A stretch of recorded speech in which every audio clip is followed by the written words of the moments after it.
ಮನುಷ್ಯ ಆದ್ಮೇಲೆ ನಾವೆಲ್ಲರೂ ಒಂದಲ್ಲ ಒಂದು ರೀತಿಯಲ್ಲಿ ತಪ್ಪು ಮಾಡ್ತೀವಿ. ಅದನ್ನ ಅರ್ಥ ಮಾಡ್ಕೊಂಡು ಮುಂದುವರಿಯೋದೇ ಜೀವನ ಅಲ್ವಾ? ನಾವು ಹಳೆದನ್ನ ಮರ್ತಿದ್ದೀವಿ. ನೀವು ಆಗಿರೋದನ್ನೆಲ್ಲ ಮರೆಯಕ್ಕೆ ಟ್ರೈ ಮಾಡಿ ಪ್ಲೀಸ್.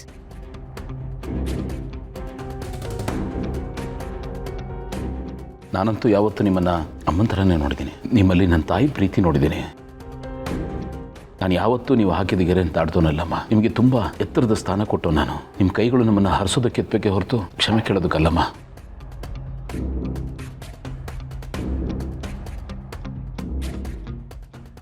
ಅತ್ತೆ ಬನ್ನಿ. ಶಕುಂತಲ ಎಲ್ಲಿ?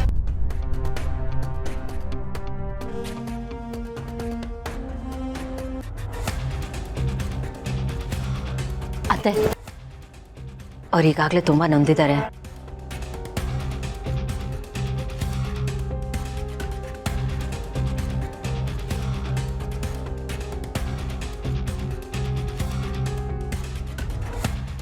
ಶಕುಂತಲ,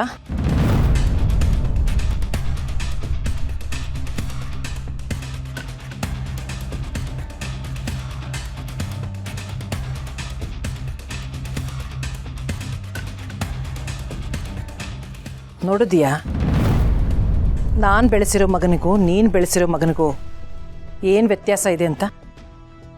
ಅದಕ್ಕೆ ಹೇಳೋದು, ಬೇವಿನ ಬೀಜ ಬಿತ್ತಿ ಮಾವಿನ ಅಪೇಕ್ಷೆ ಪಡಬಾರ್ದು ಅಂತ.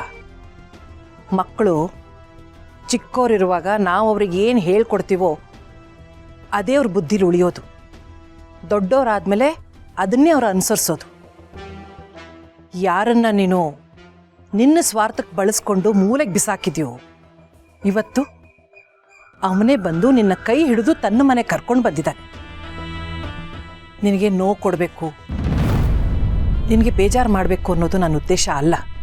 ಆದರೆ ಇಷ್ಟು ವರ್ಷ ನನ್ನೊಳಗೆ ನೋವು ಸಂಕಟ ಇತ್ತಲ್ಲ, ಅದೇ ಇವತ್ತಿದನ್ನು ಮಾತಾಡಿಸ್ತಿರೋದು. ಯಾಕಿಂತ ಪರಿಸ್ಥಿತಿ ಅಂತ ಅಂದ್ಕೊಂಡೆ? ಯಾಕಿದ್ನೆಲ್ಲ ಮಾಡಿಕೊಂಡೆ? ಇದಕ್ಕೆಲ್ಲ ನೀನೇ ಕಾರಣ ಅಂತ ಅನ್ಸಲ್ವಾ ನಿನಗೆ? ಹೌದು ಭಾಗ್ಯಕ್ಕ, ನಾನು ಮಾಡಿದ ಕರ್ಮನ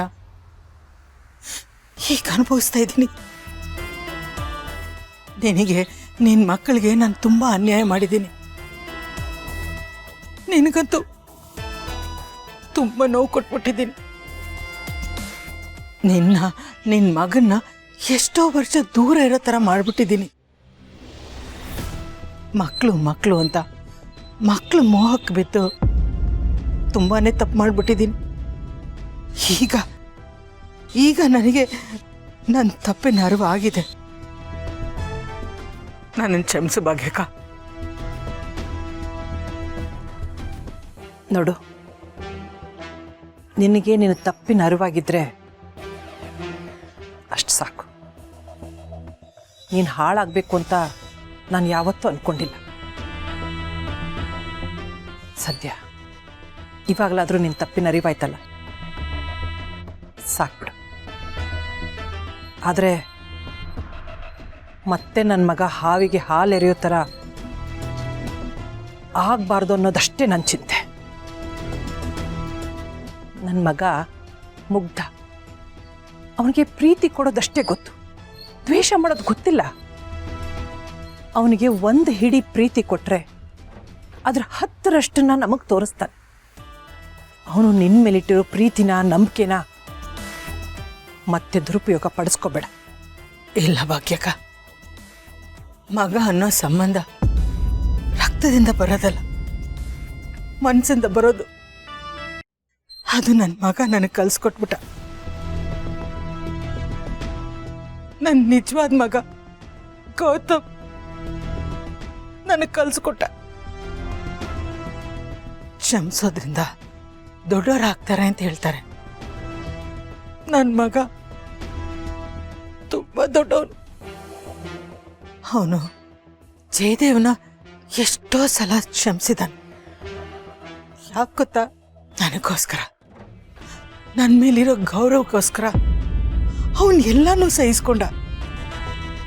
ನನಗೆಲ್ಲಿ ನೋವಾಗತ್ತೆ ಅನ್ನೋ ಕಾರಣಕ್ಕೆ ಅವನಿಗಾಗ ನೋವಲ್ಲ, ಅವನು ನುಂಗ್ಕೊಂಡ.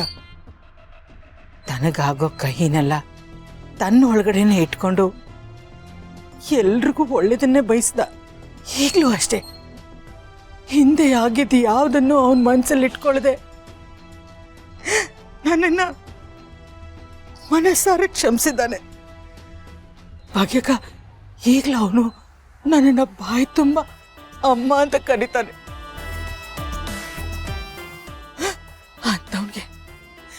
ಅಂಥವನಿಗೆ ಯಾವತ್ತೂ ನಾನು ಮೋಸ ಮಾಡಲ್ಲ, ಯಾವತ್ತೂ ಮೋಸ ಮಾಡಲ್ಲ.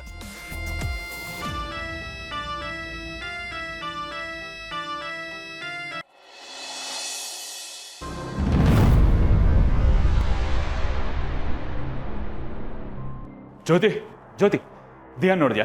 ಇಲ್ಲ ಸರ್, ಬೆಳಗ್ಗೆಯಿಂದ ನೋಡಿಲ್ಲ. ದಿಯಾ ದಿಯಾ ದಿಯಾ ಎಂತ ಕೆಲಸ ಮಾಡ್ಬಿಟ್ಟೆ. ನಿನ್ನ ಮೇಲೆ ಎಷ್ಟೆಲ್ಲ ನಂಬಿಕೆ ಇಟ್ಟಿದ್ದೆ, ಕಡೆಗೂ ನಂಬಿಕೆ ಮೇಲೆ ಹೊಡೆದ್ಬಿಟ್ಟು ಹೋದೆ ಅಲ್ಲ ನೀನು. ನಂಬಿಕೆ ಅನ್ನೋದು ಕುರುಡು ಅಂತ ಪ್ರೂವ್ ಮಾಡ್ಬಿಟ್ಟೆ. ಕೊನೆಗೂ ನೀನು ಮೋಸ ಮಾಡೋಳೆ ಆಗ್ಬಿಟ್ಟಿಯಲ್ಲ. ಕಡೆಗೂ ನೀನು ಮೋಸ ಮಾಡ್ಬಿಟ್ಟೆ. ಬಿಡಲ್ಲ, ನಮ್ಮ ಮಾತ್ರ ಯಾವುದೇ ಕಾರಣಕ್ಕೂ ಸುಮ್ಮನೆ ಬಿಡೋದಿಲ್ಲ. ನೀ ನನಗೆ ಮೋಸ ಮಾಡಿದ್ರೆ ಏನು, ನನ್ನ ಕೆಲವೊಬ್ಬನೇ ಇರೋಕ್ಕಾಗೋದಿಲ್ಲ ಅನ್ಕೊಂಡಿದ್ಯಾ? ಒಬ್ನೇ ಎದ್ದು ನಿಲ್ತೀನಿ, ವಾಪಸ್ ರಿಬೌಂಡ್ ಆಗ್ತೀನಿ. ರಿಬೌಂಡ್ ಆಗಿ ನಿನ್ನನ್ನು ಹಿಡಿದು ಈ ಜೇಡಿ ಪವರ್ ಅಂದ್ರೆ ಏನೋ ಅಂತ ತೋರಿಸ್ತೀನಿ. ನನ್ನ ಬಗ್ಗೆ ಗೊತ್ತಿದ್ದು ನನಗೆ ಮೋಸ ಮಾಡ್ತೀಯ. ಎಲ್ಲೇ ಇದ್ರು ನಿನ್ನ ಮಾತ್ರ ಬಿಡಲ್ಲ ಕಣ, ಬಿಡೋದಿಲ್ಲ. ಹೈ ನೋಡ್ರ, ನಿಮ್ಗೊಂದು ಫೋಟೋ ಕಳಿಸ್ತೀನಿ. ಇವತ್ತು ನಿಮ್ಗಳು ಎಲ್ಲ ಕೆಲಸನೂ ಬಿಟ್ಟು ಇದ್ರ ಮೇಲೆ ಮಾತ್ರ ಫೋಕಸ್ ಮಾಡಬೇಕು. ಯಾಕಂದರೆ ಅವಳು ನನಗೆ ಅಷ್ಟು ಇಂಪಾರ್ಟೆಂಟು. ಅವಳು ಯಾವುದೇ ಕಾರಣಕ್ಕೂ ಯಾವಾಗ ಬೇಕಾದ್ರೂ ಬೆಂಗಳೂರು ಬಿಟ್ಟು ಹೊರಗಡೆ ಹೋಗ್ಬೋದು. ಅವಳು ಈ ಬೆಂಗಳೂರು ಬಾರ್ಡರ್ ದಾಟಂಗಿಲ್ಲ. ಅವಳು ನನಗೆ ತುಂಬ ಇಂಪಾರ್ಟೆಂಟು. ಅವಳು ಫೋಟೋ ಕಳಿಸ್ತೀನಿ. ಅವಳು ಎಲ್ಲ ಹೆದ್ರು ಹುಡುಕಿ ಎಳ್ಕೊಂಬಂದು ನನ್ನ ಮುಂದೆ ನಿಲ್ಲಿಸ್ಬೇಕು. ಎಲ್ಲ ಹುಡುಗರಿಗೆ ನ್ಯೂಸ್ನ ಹಾಪ್ಸು. ಯಾರು ಅವಳನ್ನು ತಂದು ನನ್ನ ಮುಂದೆ ನಿಲ್ಲಿಸ್ತಾರೋ ಅವ್ರ ಲೈಫು ಸೆಟಲ್. ನಾನು ಗ್ಯಾರಂಟಿ ಇದಕ್ಕೆ. ಅರ್ಥಾಯ್ತಲ್ಲ? ಈಗ ಫೋಟೋ ಕಳಿಸ್ತೀನಿ, ಆದಷ್ಟು ಬೇಗ ಹುಡುಕ್ಬೇಕು ಅವಳನ್ನ.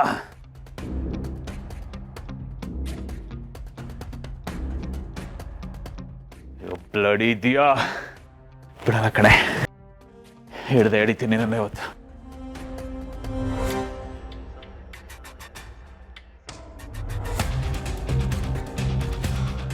ಯಾರು ನೀವೆಲ್ಲ? ಏನಕ್ಕೆ ಬಂದೀರಾ? ನೋಡಿ, ಇವತ್ತು ನನ್ನ ಮೂಡ್ ಸರಿ ಇಲ್ಲ. ಎಮರ್ಜೆನ್ಸಿ ಕೆಲಸ ಮೇಲೆ ಹೊರಗಡೆ ಹೋಗ್ತಾ ಇದ್ದೀನಿ. ನಿಮ್ಗೆ ಆಮೇಲೆ ಸಿಗ್ತೀನಿ. ನಾವು ಇಡಿ ಅಧಿಕಾರಿಗಳು. ನಿಮ್ಮ ಮೂಡ್ ಸರಿ ಆದಮೇಲೆ ಬರೋದಕ್ಕೆ ನಾವೇ ನಿಮ್ಮ ಸಂಬಂಧಿಕರಲ್ಲ.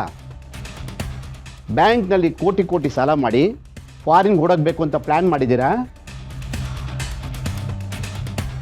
ನಿಮ್ಮ ಎಲ್ಲ ಡೀಟೇಲ್ಸು ನಮ್ಮ ಹತ್ರ ಇದೆ. ಅದಕ್ಕೇ ನಿಮ್ಮ ಮನೆನ ಸೀಸ್ ಮಾಡ್ತಾ ಇದ್ದೀವಿ.